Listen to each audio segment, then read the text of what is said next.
Fun fact for you guys, Jim Carrey got paid $7 million for the first Dumb and Dumber. Jeff Daniels got paid 50 grand. I bet you that wasn't the case for this film.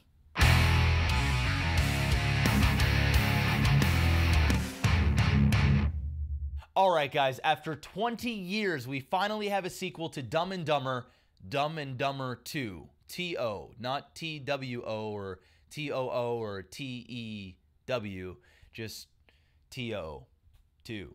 And of course it stars Jim Carrey and Jeff Daniels. Also Rob Riggle's in this. He actually plays two characters. And there's others. We'll talk a little bit more about them later on in this review. Now the real question is this as good as the first film? No. Not even close. Now that doesn't mean that this is a bad film. Did you really think that this was going to be as good as the original? I mean, come on. Dumb and Dumber is a classic. That shit is on TV every year and I will watch it no matter what I'm doing. I don't give a shit if Kayla is butt-ass naked, standing in the doorway saying, baby, come shower with me. I'm gonna go, hey, baby, after Dumb and Dumber. Who am I kidding? It's 2014. I'm a DVR that shit, go in the shower, get my bum for an hour, and then come back and watch that. Yeah, I said an hour. I'm a stud.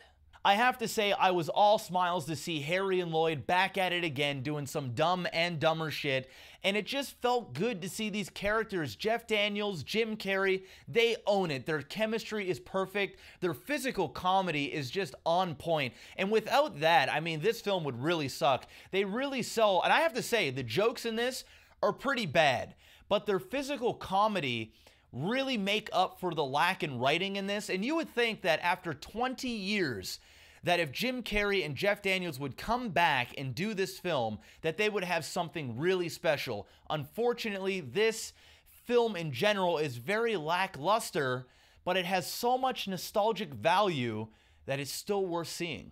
I have to say the plot was extremely disappointing. It was essentially a carbon copy off the first film.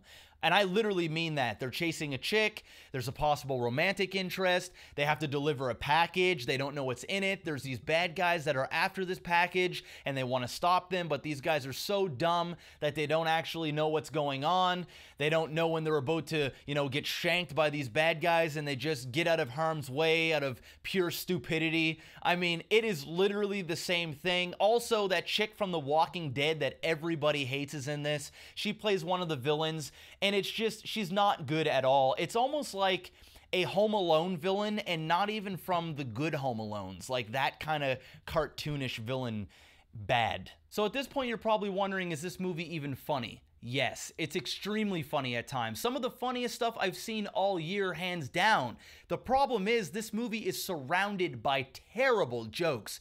80% of the jokes in this film don't hit. They're not funny. We're talking like fart and poop jokes and stuff like that. I understand that these characters are immature and that's sort of their personality, but I mean, come on, writers. You've had 20 fucking years to write something good, and you wrote garbage, and you just got our main characters to really elevate this garbage into something watchable, and it was watchable. I enjoyed this, don't get me wrong.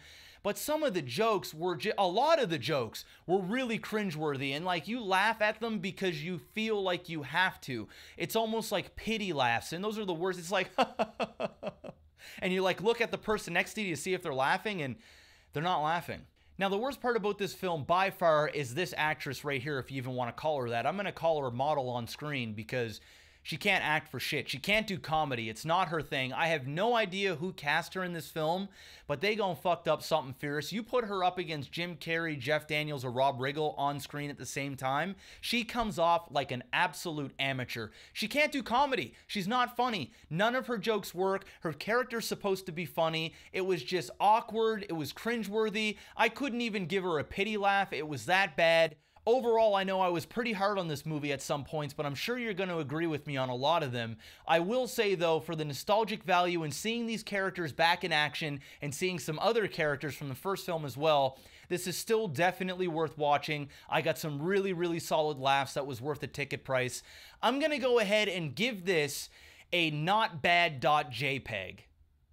So, what did you guys think about this film? Did you like it? Did you not like it? Do you agree with some of the points I made? Also, what's your favorite Jim Carrey movie? Let me know in the comments below. Mine is Liar Liar for sure. Thank you very much for watching. If you want to help the channel grow, hit that like button, share this on Facebook and Twitter. It really does go a long way. And of course, guys, stay Bouse.